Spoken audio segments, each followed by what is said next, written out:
I'm going to start my overhead knee strike from a riding stance. Again, this one can be done from a forward stance or a combat stance as well. For practice, I like to do it this way. I'm going to keep it so that the strikes are coming maybe just beyond the center line. So I'm slightly going through.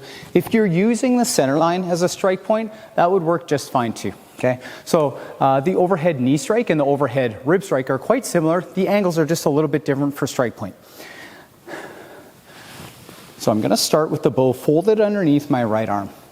I'm going to chamber it up so it clears my head, and then it's going to come down, and then I twist. I still want to keep my left arm up so that it shows proper technique. I'm still going to be using a push-pull movement. So if you'll notice when I'm coming down on this side, I'm pushing with my lead hand, and my left hand in this case is pulling the bow in. That's going to give me that power and control that we're looking for. Let me give you guys a different view. You'll notice the strike height. I'm targeting my own knee height. So it comes up and I strike the knee.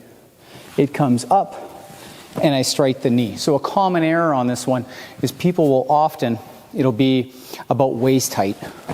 So it'll be kind of in between an overhead rib strike and in between an overhead knee strike, somewhere in the middle there.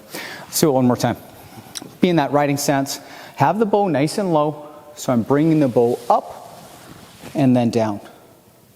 Up, clearing my head, and then down. This one's going to have its path is going to be a little bit different than that rib strike because you're going all the way down to the knee. So it's not going to come straight down and then cut in like that, similar to like how an overhead rib strike would. So if you watch the path, it's coming up and then almost coming slicing down and then into the strike.